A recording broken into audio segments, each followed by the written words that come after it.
Hello friends, good morning to all of you. This is Harinder Vats. आज का हमारा जो टॉपिक है वो है फ्यूचर इंडेफिनिट टेंस।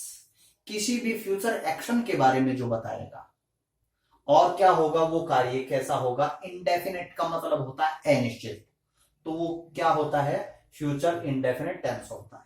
यदि हम इस टेंस के हेल्पिंग वर्ब और मेन वर्ब की बात करें तो इसमें विल या शैल प्लस वर्ब की फर्स्ट फॉर्म का यूज होता है।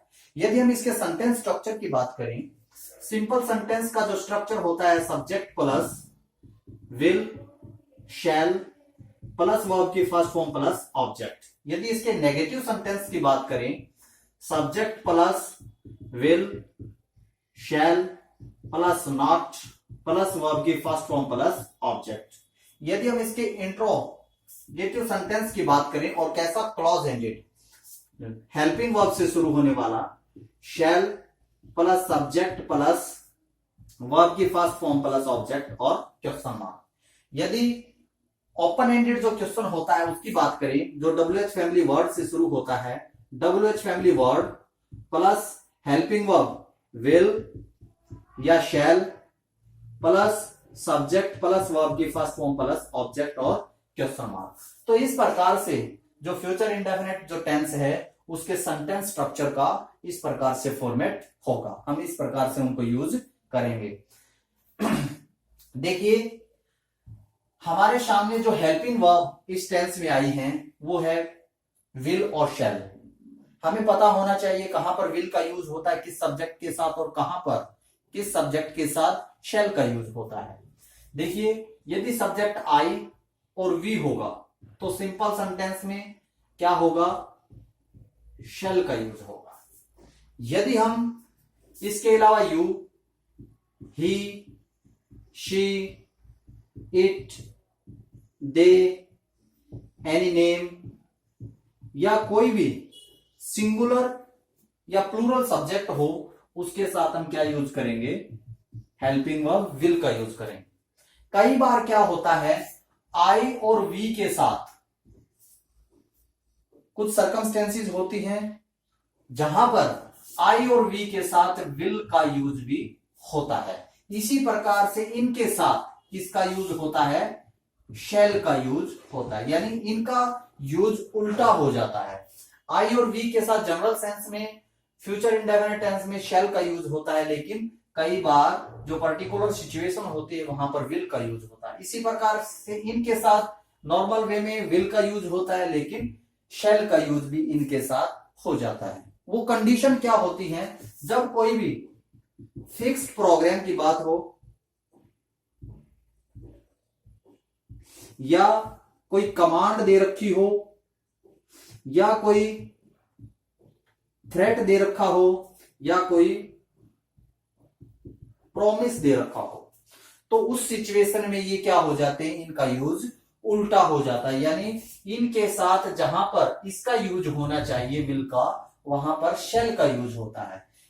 आई और वी के साथ जहां पर शैल का यूज होना चाहिए उसकी जगह पर विल का यूज होता है। कब, जब कंडीशन ये हो, यानी कोई फिक्स्ड प्रोग्राम हो, कमांड दे रखी हो, थ्रेट, कोई धमकी दे रखी हो या कोई प्रॉमिस, कोई वायदा दे रखा हो। जैसे I shall beat you, I will beat you, my brother will come tomorrow, my brother shall come tomorrow. देखिए, आई शैल बीट यू, मैं तुम्हारी पिटाई करूंगा। एक जनरल सेंस में फ्यूचर टेंस की बात की गई है कि मैं तुम्हारी पिटाई करूंगा। आई के साथ नॉर्मल वे में क्या यूज होता है, शैल का यूज होता है, लेकिन सेकंड सेंटेंस में आई के साथ किसका यूज हुआ, विल। यहां पर इस जो सेंटेंस का मीनिंग था उसके अंदर सर्टेन चेंजेस हुए। आई विल बीट यू का मतलब क्या है कि मैं तुम्हारी पिटाई पक्का करूंगा, यानी कैसा भाव दे रहा है वो, थ्रेट का। वो धमकी भरे शब्दों में कुछ बोल रहा है। इसी प्रकार से माई ब्रदर विल कम टुमारो, कि मेरा भाई कल आएगा, यानी जनरल सेंस में माई ब्रदर जो सब्जेक्ट है यहां पर इसके साथ विल का यूज होना चाहिए। इसका मतलब है कि मेरा भाई कल आएगा। नॉर्मल में बातें कर रहे हैं फ्यूचर के बारे में। माई ब्रदर शैल कम टुमारो, यहां पर माई ब्रदर के साथ जो रिवर्स कंडीशन के अंदर शैल का यूज हुआ है, इसका भाव है कि कोई फिक्स्ड प्रोग्राम है, यानी उसको आना ही आना है, उसका आना बिल्कुल निश्चित है। तो इस भाव के अंदर इनका जो यूज है वो उल्टा हो जाता है, तो इस प्रकार से हम उसका यूज करेंगे। यदि और टेंसेस की तरह हम इसके कुछ कीवर्ड्स की बात करें तो इसके अंदर भी कुछ कीवर्ड्स हैं जो कि हमेशा फ्यूचर इंडेफिनिट टेंस में यूज होते हैं। कौन से हैं वो कीवर्ड्स? हैं जो कि शून है, शॉर्टली है, विद इन है, टुमारो है, टुडे है, टुनाइट है। तो इस प्रकार से अभी के साथ इसके साथ नेक्स्ट मंथ हो सकता है, ईयर हो सकता है, वीक हो सकता है, डिकेड हो सकता है, सेंचुरी हो सकती है। देखिए इनके साथ क्या हो सकता है, या दिस वीक हो सकता है, मंथ हो सकता है, दिस मंथ हो सकता है, दिस ईयर हो सकता है, दिस डिकेड हो सकता है, दिस सेंचुरी हो सकता है। यानी इन वर्ड्स का यूज करके या इन वर्ड्स का यूज करके इनके साथ ये टाइम डिनोटिंग वर्ड यानी फ्यूचर टाइम को डिनोट करने वाले वर्ड्स का यूज जब होगा तो वहां पर फ्यूचर इंडेफिनिट टेंस का यूज होता है। For example, I shall visit the zoo next month. Next month क्या है, एक फ्यूचर डिनोटिंग, नेक्स्ट क्या फ्यूचर डिनोटिंग वर्ड है और इसके साथ क्या आया है, कोई टाइम को बताने वाला वर्ड आया है। तो यहां पर किसका यूज हो रहा है, शैल और will according to subject plus verb की फर्स्ट फॉर्म प्लस ऑब्जेक्ट, और ये क्या है, ये फ्यूचर डिनोटिंग वर्ड है। तो इस प्रकार से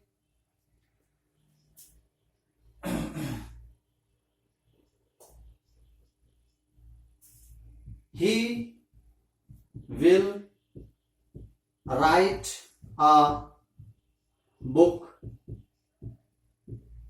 tomorrow। ये क्या है, टुमारो। टुमारो क्या है, एक फ्यूचर डिनोटिंग, फ्यूचर टाइम को डिनोट करने वाला वर्ड है। इसके साथ यहां पर क्या यूज हो रहा है, विल प्लस वर्ब की फर्स्ट फॉर्म। इसके साथ साथ यहां पर इन अ फ्यू मोमेंट, देखिए इन अ फ्यू मोमेंट या in a few week, in a few days, in a few months, इसका भी यूज हो सकता है। In a few decade, in a few century. तो इसका इस प्रकार से इन अ फ्यू मोमेंट यानी ये भी फ्यूचर डिनोटिंग टाइम को डिनोट करने वाले वर्ड्स हैं जिनकी हेल्प से हम किसका यूज करेंगे, फ्यूचर इंडेफिनिट टेंस का वहां पर हम यूज करेंगे। यदि हम इसके नेक्स्ट रूल की तरफ चलें, देखिए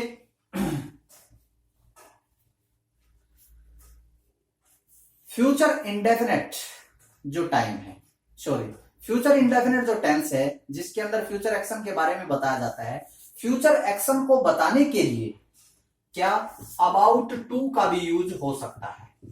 किसका, अबाउट टू। फ्यूचर एक्शन को बताने के लिए वहां पर शैल और विल का यूज ना करके हम अबाउट टू की हेल्प से उस फ्यूचर एक्शन को हम क्या कर सकते हैं, एक्सप्रेस कर सकते हैं। और ऐसे सेंटेंस का जो स्ट्रक्चर होगा वो क्या होता है, subject plus is, am, are plus about to plus verb की फर्स्ट फॉर्म।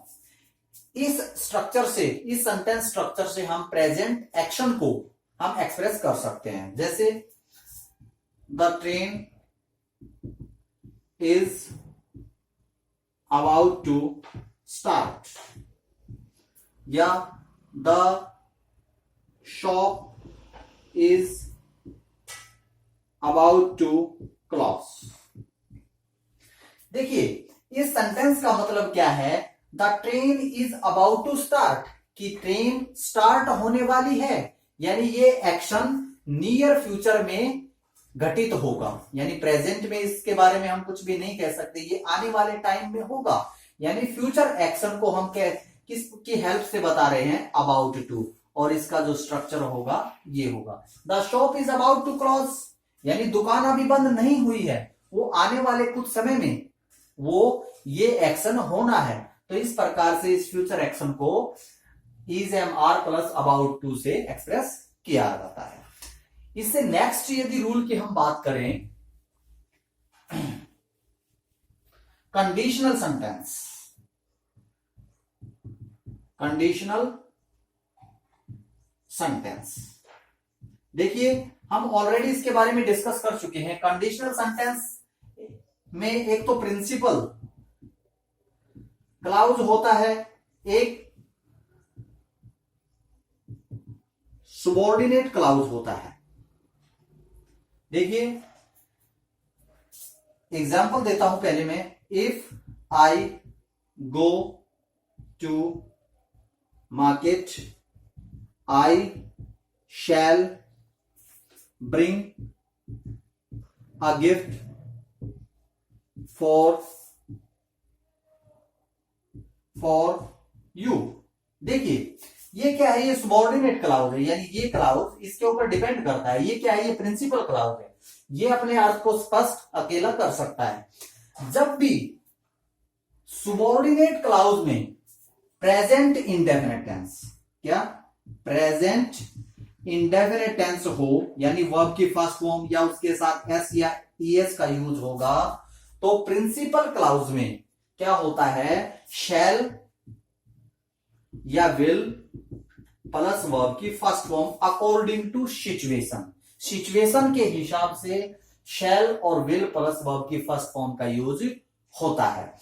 आपसे जब भी इस प्रकार का सेंटेंस पूछा जाता है तो यहां पर आपको ब्लैंक दे दिया जाता है इस प्रकार से, और यहां पर आपसे फिल करवाया जाता है। तो हमें यहां पर जो सबॉर्डिनेट क्लाउज है वहां पर देखना पड़ता है कि यहां पर कौन सा टेंस हुआ है, यूज हुआ है। यदि यहां पर प्रेजेंट इंडेफिनिट टेंस यूज होता है तो वहां पर फ्यूचर इंडेफिनिट टेंस यानी शैल और विल प्लस वर्ब की फर्स्ट फॉर्म वर्ब की फर्स्ट फॉर्म का यूज होगा, आई शैल ब्रिंग। तो इस प्रकार से इस रूल को हम डिस्कस हमने किया और बहुत ही यूजफुल ये रूल था। एक रूल हमने जो प्रेजेंट इंडेफिनिट टेंस के अंदर डिस्कस किया था कि कोई भी काम जो नियर फ्यूचर में घटित होने वाला है उसको भी हम क्या कर सकते हैं, प्रेजेंट इंडेफिनिट टेंस के अंदर उसको एक्सप्रेस कर सकते हैं। यानी फ्यूचर इंडेफिनिट टेंस के बजाय हम उसको प्रेजेंट इंडेफिनिट में डिस्कस कर सकते हैं। जैसे मिस्टर शर्मा रिटायर्स ऑन 13 अप्रैल, कि मिस्टर जो शर्मा है वो 30 अप्रैल को रिटायर होंगे, लेकिन मैंने क्या यूज किया, रिटायर्स, शैल और विल प्लस वर्ब की फर्स्ट फॉर्म का यूज नहीं किया। मिस्टर शर्मा रिटायर्स ऑन 13 अप्रैल, यानी ये आने वाला समय है, यानी 30 अप्रैल जो आने वाली है वहां पर उस तारीख को वो रिटायर होंगे, लेकिन हम यूज किसका कर रहे हैं, प्रेजेंट इंडेफिनिट टेंस का। यानी नियर फ्यूचर में जो एक्शन होने वाला है वहां पर हम फ्यूचर इंडेफिनिट टेंस का यूज ना करके प्रेजेंट इंडेफिनिट टेंस का यूज हम करते हैं। तो इस प्रकार से आज का जो हमारा टॉपिक एक छोटा सा टॉपिक था, बड़ा इंटरेस्टिंग था, बड़ा यूजफुल था। उम्मीद करता हूं आपको अच्छे से समझ में आया होगा। यदि कोई कमी इसके अंदर महसूस हो तो कमेंट बॉक्स में जरूर डालना। Thank you, bye.